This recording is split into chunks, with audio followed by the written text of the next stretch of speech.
मैं नरक गया। मैं आपके विषय में नहीं जानता, परंतु मुझे हमेशा ही आत्मिक संसार में दिलचस्पी रही है, क्योंकि मैं अपनी नवयुवा अवस्था में जब बीमारी के बिछौने पर था, तब मैं मर गया और नरक गया, और मैंने इस विषय में कई बार प्रचार किया है और गवाही दी है। यह घटना टेक्सास के मैकिनी शहर में 405 एन कॉलेज स्ट्रीट के दक्षिण बेडरूम में 22 अप्रैल 1933 को शनिवार के रात 7:30 बजे हुई। जैसे ही नाना की पुरानी घड़ी में 7:30 बजे, मेरे सीने में मेरे हृदय की धड़कन बंद हो गई और मैंने महसूस किया कि मेरी उंगलियों से मेरे हृदय की ओर आने वाला रक्त प्रवाह बंद हो गया। मुझे ऐसा महसूस हुआ कि मैं अपने शरीर से बाहर कूद गया हूँ। मैं जान गया कि मैं अपने शरीर से बाहर हूँ, फिर भी मैं मनुष्य था, जैसे कि उस समय जब मैं अपने शरीर में था। मैंने नीचे की ओर उतरना शुरू कर दिया और मैं नीचे और नीचे और नीचे जाने लगा, मानो मैं किसी गहरी खाई या गड्ढे में जा रहा हूँ। मैंने ऊपर देखा और मैं अपने ऊपर पृथ्वी के दिए देख रहा था। मैं और नीचे गया, और जैसे जैसे मैं नीचे जा रहा था, वैसे वैसे अंधियारा बढ़ने लगा, और अंत में अंधकार ने मुझे पूरी रीति से घेर लिया। ऐसा अंधकार जो मनुष्य ने इस जीवन में देखी हुई किसी भी रात से बहुत गहरा था। यह ऐसा अंधकार था जो इतना घना था कि यदि आपके पास चाकू होता तो आप उसे काटकर एक टुकड़ा निकालते। मैं जितना नीचे जाता गया उतना ही गर्म हो रहा था। मेरी बुद्धि, मेरे प्राण सब ठीक ठाक थे। मैंने अपने जीवन के विषय में सोचा और मेरा संपूर्ण भूतकाल मेरे मस्तिष्क में मेरे सामने आ खड़ा हुआ। जब मैं नीचे उतर रहा था, तब मैं अंधकार की दीवार पर रोशनी की उंगलियों को चमकते हुए देख रहा था। पूरे समय मैं नीचे ही जा रहा था, और कुछ ही क्षणों में मैं उस गड्ढे के तल में पहुंच गया, और मैंने देखा कि अंधकार की दीवार पर नाचने वाली रोशनी क्या थी। मेरे सामने मैंने बड़ी बड़ी गहरे नारंगी रंग की आग की लपटें देखी, जिसकी ज्वाला सफेद थी। मैं प्रवेश द्वार के पास नर्क के आंगन में आ पहुंचा। जब मैं उस गड्ढे के तल में पहुंचा, तब मेरी मुलाकात एक किसी तरह के जीव से हुई। मैंने उसकी ओर नहीं देखा, हालांकि मैंने जाना कि वह मेरी बगल में था, क्योंकि मेरी आंखें नरक पर गड़ी थी। उस भयानक जगह में जाने से खुद को रोकने के लिए मैं लड़ने के लिए भी तैयार था, इसलिए मैं रुक गया, लेकिन पूरी तरह से रुक नहीं पाया। मैं एक क्षण के लिए रुक गया, और जब ऐसा हुआ तो मेरी बगल में खड़े इस जीव ने मेरा हाथ पकड़ लिया। जब ऐसा हो रहा था, तब मेरा भौतिक शरीर टेक्सास के मैकिनी के बेडरूम में पीठ के बल बिछौने पर पड़ा था। परंतु जैसा कि आप जानते हैं, एक आत्मिक शरीर है, और आत्मिक शरीर के पास भी हाथ और पाँव और आंखें और कान होते हैं। वे सारी विशेषताएं होती हैं जो एक भौतिक शरीर के पास होती हैं। इसलिए लूका 16 में उस धनवान व्यक्ति ने कहा, मैं इस ज्वाला में तड़प रहा हूँ। लूका 16 का 24। उस धनवान व्यक्ति के पास सभी इंद्रियां थे।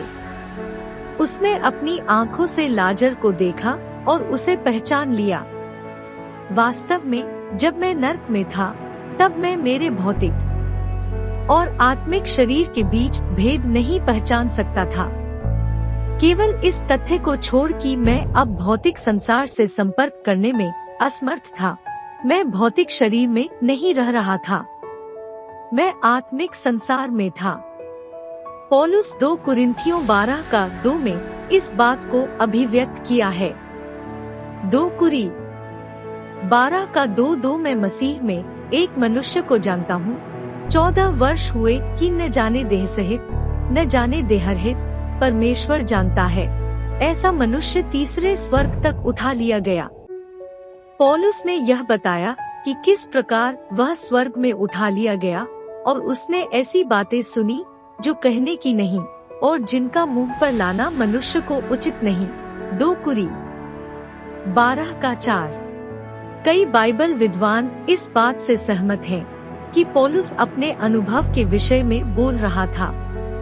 पौलुस ने कहा कि मैं नहीं जानता कि मैं उस समय शरीर में था या शरीर से बाहर।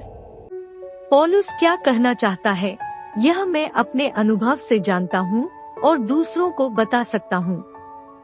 जब उस जीव ने मेरा हाथ पकड़ा और मुझे नरक की ओर ले गया, तब एक आवाज आई जो उस अंधकार के बहुत ऊपर से बोल रही थी, पृथ्वी से ऊपर और स्वर्ग से ऊपर, परमेश्वर के सिंहासन से।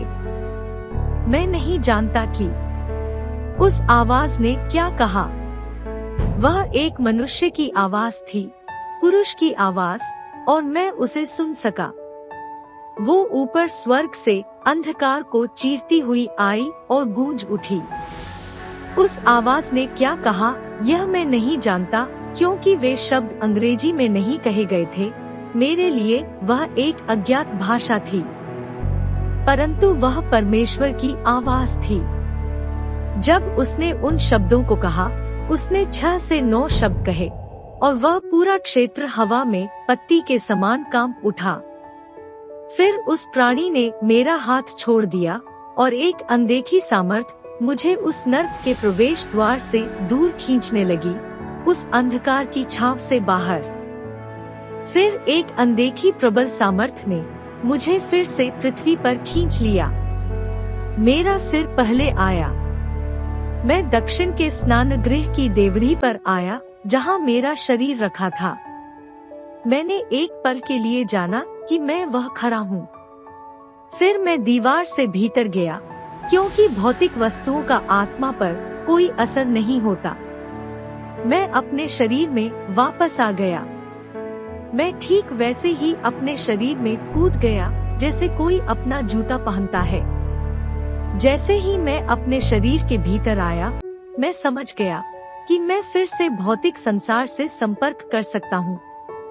और मैंने अपनी नानी से कहा, जिसने अपनी गोद में मेरा सिर रखा था और मेरे चेहरे को ठंडे पानी से पोंछ रही थी, नानी, मैं मर रहा हूँ। उसने कहा, बेटा, मैंने सोचा कि तुम मर गए। मुझे नहीं लगा कि तुम वापस आ रहे हो। मैंने कहा, मैं फिर जा रहा हूँ। मैं अगली बार वापस नहीं आऊंगा। नरक में उतरने की वह घटना 3 बार घटी। हर बार मैं वापस आया। जब मेरे शरीर ने मेरी आत्मा को छोड़ दिया, मैं निचले स्थानों में नरक की ओर गिरने लगा। उस समय वही आवाज बोली और मैं पृथ्वी पर वापस लाया गया। वह परमेश्वर की आवाज थी। जब मैं तीसरी बार नीचे उतरने लगा, तब मैं परमेश्वर को पुकारने लगा, परमेश्वर, मैं कलीसिया का सदस्य हूँ। जब मैंने इन शब्दों को कहा, तब कोई उत्तर नहीं आया, क्योंकि नरक से बचने के लिए और स्वर्ग जाने के लिए कलीसिया का सदस्य होना काफी नहीं है। यीशु ने कहा, तुम्हें नया जन्म पाना होगा। यूहन्ना 3:7। अवश्य ही मैं कलीसिया के सदस्य होने में विश्वास करता हूँ, परंतु कलीसिया की सदस्यता व्यक्ति को उद्धार नहीं दे सकती। नया जन्म पाना ही व्यक्ति को बचा सकता है। मैं उस भयानक गड्ढे में से तीसरी बार बाहर निकल आया। मेरी आत्मा प्रार्थना करने लगी। जब मैंने तीसरी बार अपने शरीर में प्रवेश किया, तब मेरे भौतिक शरीर ने वह प्रार्थना सुनी। मैंने इतनी जोर से प्रार्थना की कि मेरे पड़ोसियों ने भी सुना। मैं परमेश्वर को पुकारने लगा कि मुझ पापी पर दया करेगा और मेरे पापों को क्षमा करेगा और मुझे सारे अधर्म से शुद्ध करेगा। मैंने यीशु को अपना उद्धारकर्ता ग्रहण किया और उसे अपना प्रभु कबूल किया। मुझे ऐसा लगा मानो मेरे दिल से एक भारी बोझ उतर गया। इस अनुभव को विस्तार पूर्वक जानने के लिए पढ़े केनेथ हेगेन द्वारा लिखित मैं दर्शनों में विश्वास करता हूँ। मैंने घड़ी की ओर देखा और 8 बजने को 10 मिनट थे। उसी क्षण परमेश्वर की दया से मेरा नया जन्म हो गया।